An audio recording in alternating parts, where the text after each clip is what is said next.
महात्मा बुद्ध कहते हैं, आप तब तक उस मार्ग पर नहीं चल सकते जब तक आप खुद वह मार्ग नहीं बन जाते। लोग सवाल पूछते हैं, मेरा मन नहीं लग रहा, मैं क्या करूं? मैं मन को शांत करना चाहता हूं, एकांत करना चाहता हूं, मैं मन को साधना चाहता हूं, पर मेरा मन कहीं नहीं लगता, हमेशा भटकता रहता है। तो दोस्तों, एक कहानी के माध्यम से हम इसे समझाने की कोशिश करेंगे कि ऐसा क्यों होता है और इसको कैसे ठीक किया जा सकता है। एक गुरु अपने शिष्यों को ध्यान साधना सिखा रहे थे। तभी वहाँ पर एक शिष्य आया और बोला, हे गुरु, मैं कुछ समझ नहीं पा रहा हूँ, मैं क्या करूँ? क्या मैं आपसे कुछ पूछ सकता हूँ? हाँ, पूछ सकते हो। शिष्य ने कहा, मैं पानी पीता हूँ तो मेरी प्यास बुझ जाती है, या कोई भी पानी पीता है तो उसकी प्यास बुझ जाती है, तो ये ध्यान के संबंध में क्यों नहीं होता? जब हम आपके कहे अनुसार एक जैसा ध्यान करते हैं तो हम में से कोई पहले, कोई बाद में, तो कोई कभी भी ध्यान की स्थिति को प्राप्त नहीं कर पाता। ऐसा क्यों होता है? जैसे पानी से सबकी प्यास बुझ जाती है, वैसे ही ध्यान से सबके ज्ञान चक्षु खुल जाने चाहिए, पर ऐसा नहीं होता।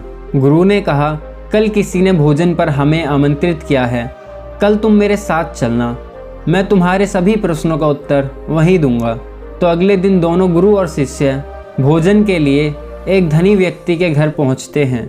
धनी व्यक्ति की पत्नी ने उन्हें भोजन पर बुलाया था। दोनों भोजन करने बैठ गए। उन्हीं के साथ उस स्त्री का पति भी भोजन पर बैठ गया। उसने अपने सभी नौकरों पर चिल्लाकर कहा कि ये क्या बेकार सा भोजन बना रखा है, इसमें कोई स्वाद नहीं है। वह भोजन की थाली फेंककर नौकरों से कहता है कि जाओ, दोबारा ढंग का भोजन बना कर लाओ। धनी व्यक्ति के पत्नी ने उन दोनों गुरु शिष्यों से क्षमा मांग उन्हें भोजन परोसने लगा। दोनों ने भोजन किया। गुरु ने अपनी थाली में 2 रोटी छोड़ दी। गुरु ने उस स्त्री से कहा कि बेटी, क्या तुम मुझे ये 2 रोटी बांध कर दे सकती हो? स्त्री ने उन रोटी को बांधकर दे दिया। उसके बाद दोनों वहां से निकल गए। रास्ते में गुरु ने शिष्य से पूछा, तुम्हें भोजन कैसा लगा? शिष्य ने कहा, भोजन स्वादिष्ट था, मुझे पसंद आया, मुझे भोजन करके बहुत अच्छा लगा। गुरु ने कहा, इससे अधिक क्या तुम्हें कुछ और नहीं लगा? शिष्य ने कहा, इससे अच्छा और क्या लग सकता है गुरुदेव, मेरी भूख मिट गई और मेरा पेट भर गया। गुरु ने कहा, भोजन तो अच्छा बना था, भोजन एक ही था, तब उसे पसंद क्यों नहीं आया? शिष्य ने कहा, आप ठीक कहते हैं गुरुदेव, मैं तो कुछ समझ ही नहीं पा रहा हूँ, आप ही कुछ बताएं। गुरु ने कहा, अभी तुम मेरे साथ आगे चलते रहो। गुरु शिष्य चलते चलते बहुत दूर निकल आए। शिष्य ने गुरु से कहा, गुरुदेव, हम हमारे आश्रम के मार्ग पर तो नहीं हैं, फिर हम कहाँ जा रहे हैं? गुरु ने कहा, बस चलते रहो।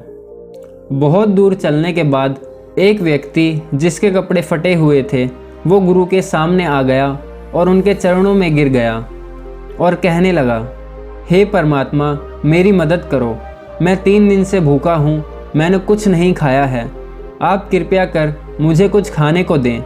गुरु ने उस व्यक्ति को एक पेड़ के नीचे बैठाया और उन 2 रोटियों को निकालकर उसे दे दिया जो उस महिला ने उन्हें दी थी। रोटियों को देखते ही उस गरीब व्यक्ति की आंखों में चमक आ गई। उसने तुरंत उन 2 रोटियों को खा लिया। खाते समय उस व्यक्ति की आंखों से आंसू निकल रहे थे।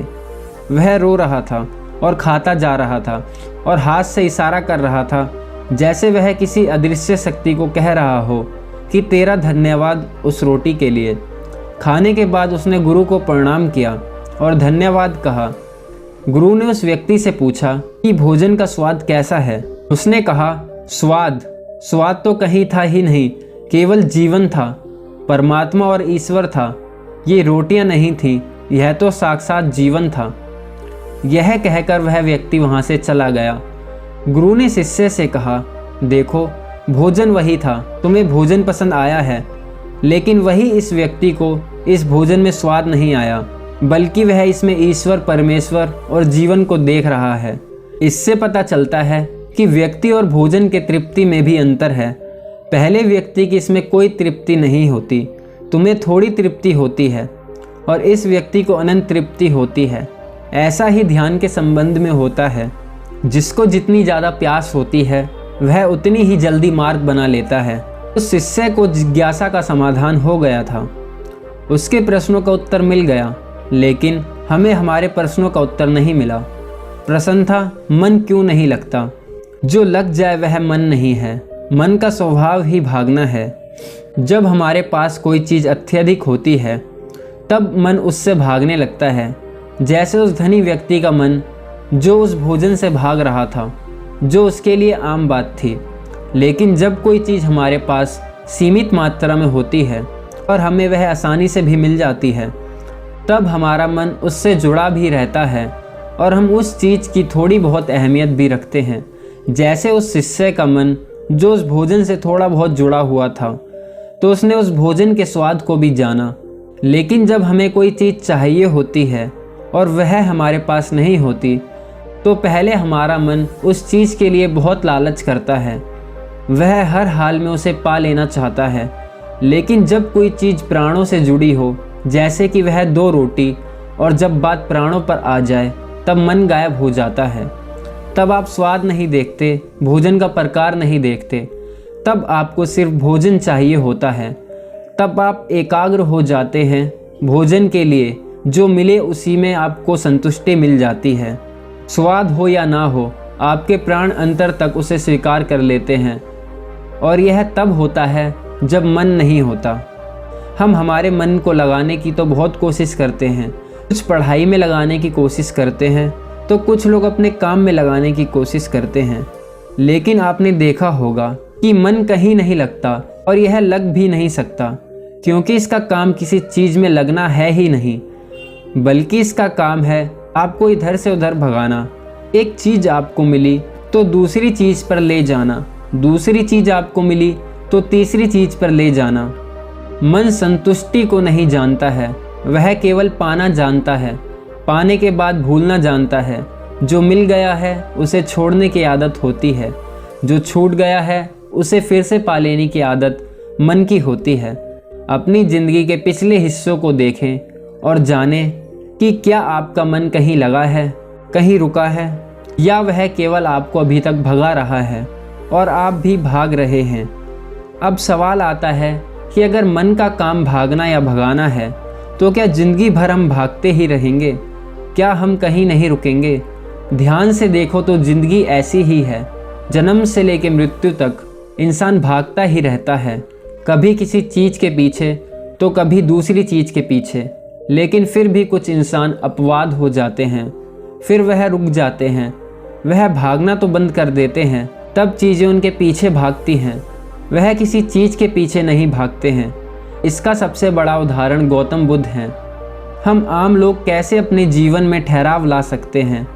कैसे हम अपने जीवन में एकाग्रता ला सकते हैं? कैसे हम अपने जीवन में अपने मन को, अपने आप को नियंत्रित करने से रोक सकते हैं? और इसका एक ही रास्ता है, और वह है मन को ध्यान अवस्था में लाना। मन भागता है, ध्यान ठहराव बुलाता है। मन लालच देता है, ध्यान लालच को देखने की दृष्टि देता है। मन कहता है दूसरी चीज़ को पकड़ ले, ध्यान कहता है जो मिला है उसे जान ले। ध्यान एकाग्रता लाता है, लेकिन ध्यान को लेकर भी हम भ्रमित रहते हैं। ध्यान का मतलब आंखें बंद कर बैठ जाने को ही समझ लेते हैं। एक छोटी बच्ची बहुत अच्छी बांसुरी बजाती है, और जब बांसुरी बजाती है तब उसके सुर में खो जाती है, तब उसका मन गायब हो जाता है। उसके प्राण केवल उस बांसुरी की धुन में ही रम जाते हैं, और यही उसका ध्यान बन जाता है। लेकिन ऐसा इसलिए होता है क्योंकि इस लड़की को उस बांसुरी में रस आता है, आनंद आता है। यही उसकी प्रकृति है। वह वही कर रही है जो वह हो सकती है। एक अध्यापक है, जब वह अपने छात्रों को पढ़ाता है तो उसमें खो जाता है। वह अपने प्राणों से उस पढ़ाने का आनंद लेता है, उसमें उसकी रुचि है। यही उसकी प्रकृति है। जब वह पढ़ा रहा होता है तब उसके मन में कोई हलचल नहीं होती। वह तब न भूतकाल की बात सोचता है और न भविष्य काल की। वह केवल वर्तमान के क्षण में ही रहता है, और यही उसका ध्यान है। जो व्यक्ति जो है, अगर वही होने लगे तो उसमें स्वयं से ही ध्यान घटित होने लगता है, वह एकाग्र होने लगता है। लेकिन जब व्यक्ति कुछ होने की कोशिश करता है तो उसका मन हावी होने लगता है, एकाग्रता टूट जाती है, और तब हम भागते रहते हैं, सब कुछ पा लेते हैं, तब भी सोचते हैं कि कुछ रह गया है और यह अधूरापन कभी पूरा नहीं होता। क्योंकि जो आप हो सकते थे, जो आपकी प्रकृति थी, वह आप नहीं हुए, बाकी सब कुछ हो गए। ऐसे ही आप हमेशा अधूरे रह जाते हैं। तब मन कहीं नहीं लगता। मन की प्रकृति ही लगने की नहीं है। जो लगता है वह एकाग्रता है, वह ध्यान है। और जहाँ आपको एकाग्रता मिल जाए, समझ लेना वही आपके लिए बना है, जिस पर चलकर आप संपूर्ण हो सकते हैं। दोस्तों, उम्मीद करता हूँ आपको ये कहानी अच्छी लगी होगी। अगर आपको भी ये कहानी अच्छी लगी तो अपने दोस्तों के साथ ज़्यादा से ज़्यादा शेयर करें। तो मिलते हैं अगली एक और बेहतरीन कहानी में। तब तक के लिए आप अपना ख्याल रखें।